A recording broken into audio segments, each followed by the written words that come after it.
Edit that out. Edit. Edit that. Edit that. Edit.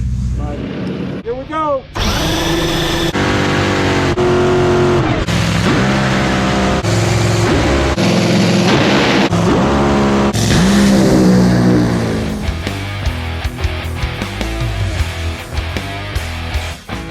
Round one coming up, folks. We are headed to the staging lanes right now. We are 6 pair out. A little overcast today, probably be a little quicker than what it has been, but we are ready to go.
Y'all know when I'm here with the band, that's a wind light, that's a good thing.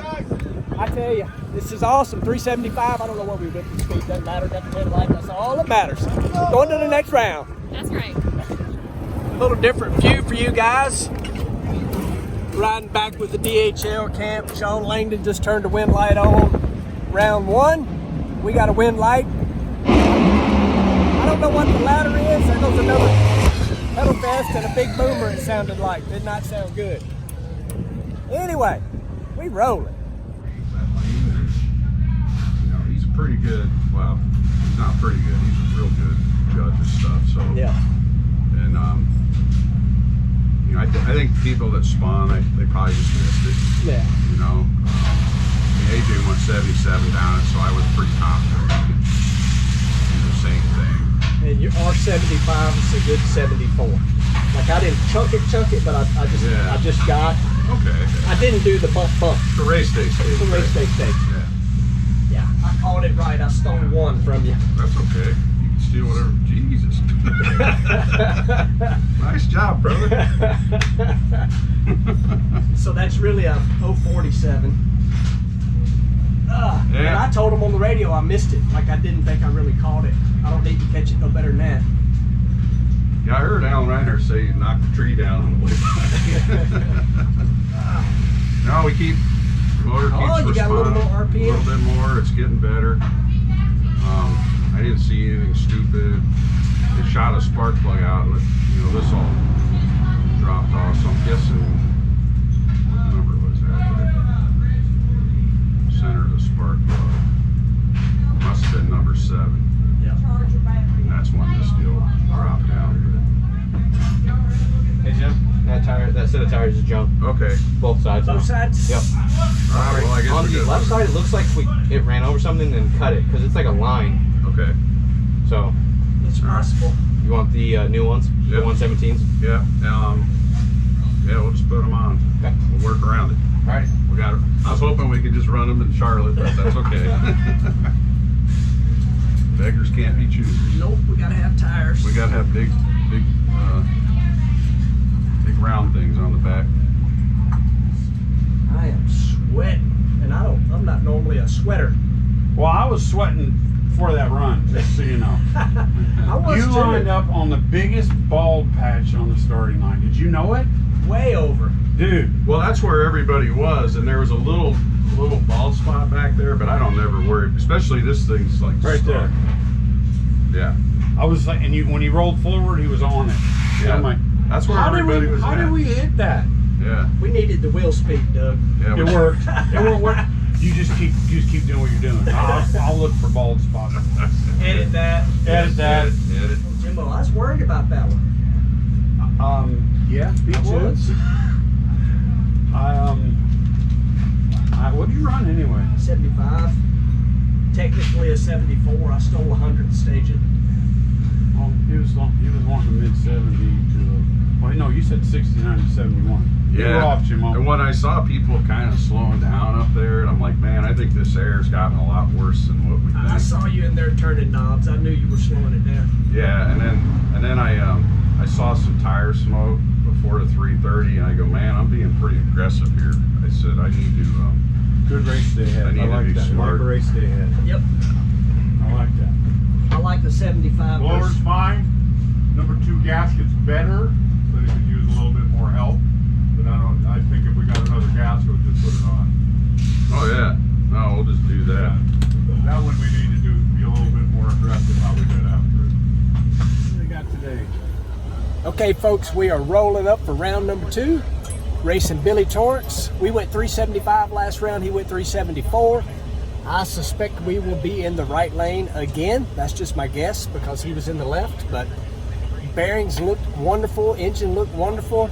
The only thing we're battling here is every run this weekend we have torn up tires. I've shown y'all that in the qualifying video, and we have a set of new tires on, and that is not ideal, especially when it's hot out. But new tires are better than no tires, or tires that are chunked that aren't safe. So that is the one thing I know Jimbo's concerned about, but we're going to deal with it.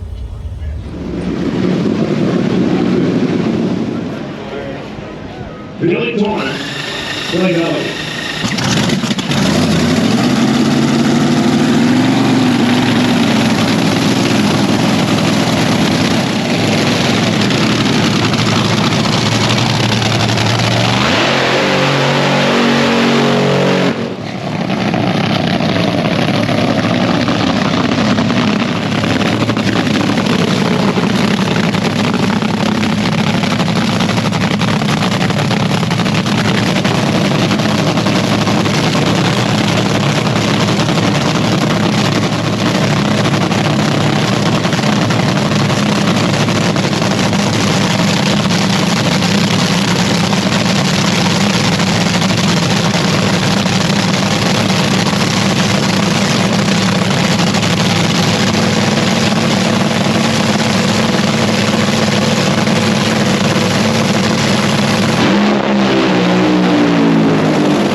All right, so that was a weird one.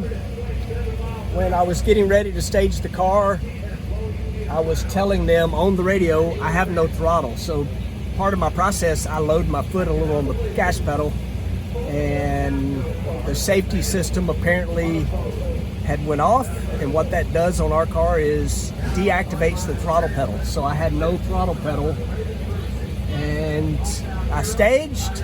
I stomped on the loud pedal, but there was nothing there to stomp. Really feel like we could have won that round. You never know. We didn't go down the racetrack.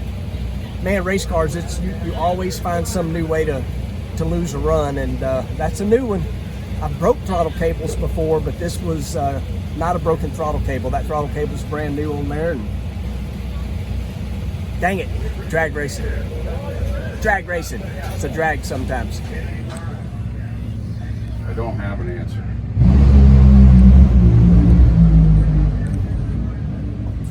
Because I expected to see some sort of change in the safety system, like bolts. Yeah, like a drop. Because out here,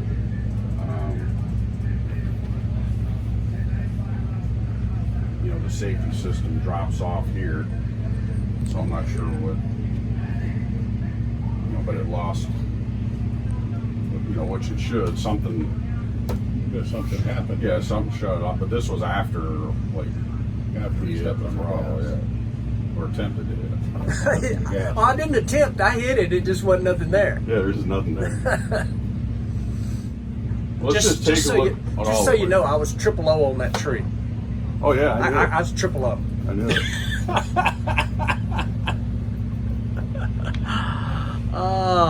Dang it. We'll figure it out. Came out of here pretty unscathed. Yep. You know, so. Do you want us to take the car apart right now, or are we still, like, everyone's just kind of hanging right now, waiting to, if you need to look at anything? I think what we need to do is just kind of look at all the wiring and the safety, like the wires that go to the safety box, you know, all that stuff. Make sure we don't have a short somewhere, or, you know, or like a bare wire that could short something out, because, you know, that could do something because for the box. So let's look at all that. Let's just look at all the wiring. Because it's so when we need it, no problem. When we don't need it, that would be a problem. Doug hates that thing on race day anyway. The box? Yeah. I got a place for that box on race day. It's in a box right here. All right. I got the two in charge, and we're in the lounge up here, and we're going to let them tell us what happened. So tell us what happened. Oh man, you're putting us on the spot. Put you on the spot. So we have this, you know, this little box here, and you'll see a lot of crew chiefs or somebody from a team on the starting line. And what this is, it's a shut-off switch. So like during a run, if you see a cylinder go out or something like that, the thing is you want to shut the car off so you don't do any, you know, unnecessary damage. Unfortunately for us, we had the switch on, and this switch here accidentally was on when we turned the switch on, so it basically shut the car off, or not shut the car off, but it disconnected the throttle. Yeah. And you know, through every mistake you have, you always learn from it, and you know, so we're gonna make a few changes, and that will never happen again, I promise you. Yeah. And that actually was nobody's fault, because Lance is in charge of the box. Yep. And it was nobody's fault. I mean, the button was just already depressed, and you took it out, turned it on, and you had no way of knowing that. Yeah, like most of the time a button switch is a momentary switch. To turn it on, you hit it. When you take your finger off it, it's off. Well, that is it. When you press that, it clicks in, so it stays on. So when you turn the power on, if that button's there, the light flashes. I'm very new to that particular device and didn't know it was that way. I mean, it's not much of an excuse, but it's a fact. Yeah, well, I mean, I thought that when you hit the button, you had to, I didn't know it was an on-off. It's like a light switch. It's an on-off switch. Yeah, and trust me, we're not the first ones to do it, and we won't be the last ones to do it. Yeah, you actually were able to go through the pit area and find out that it's happened multiple times to other people. Oh yes, yeah, it has, and you know, you learn from those things, and you know, like I said, we're gonna fix the switch, and you know, we're gonna make it as idiot-proof as we possibly can, so that doesn't happen. But you know, it really doesn't take away from a really good weekend that we had with the car. Not. You know, we keep getting better, and you know, the parts look real good, which is going to allow us to tune the car up more and hopefully run better. And I know I'm excited about going to Charlotte. You know, I like the 4 wides, you know, which probably sounds strange. I know everybody likes them, but we've had, you know, over the years, I've been able to have some good success at those. So I really look forward to Charlotte, and I think we can do very well there. I agree. And let me tell y'all something. When it comes to the parts looking good, you want that guy there to be happy, because that's like your department, Lance. Well, you know, the thing is, to help Jim, that's the best thing I can do, is help him keep the parts in the right level, raise our mechanical minimum higher and higher and higher. And the fact that we're getting rods we can run again and run longer, and pistons that will run longer, allow our expenditures to buy stuff that makes us run better instead of replacing a consumable. We just have to get to the point where it comes in line financially, and between the two of us, that is our main goal. We don't want to lose performance, but we want to get the most out of it. And I know for sure, so y'all won't know this, but a rod bearing brand new is 62.5 thousandths, and I know we made 2 runs this weekend, back to back. What was the worst one? We had the first run before we changed it. We had one that was 59, and in the first round they were 62 and 61. We're not trying to make it that good, because you can get 57 bearings and the stuff will live really well. We're just going back at it because we want to slowly find out where the end is and come back a little bit from it. And folks, as always, appreciate you watching, liking, subscribing, commenting, and we will see you in the next one.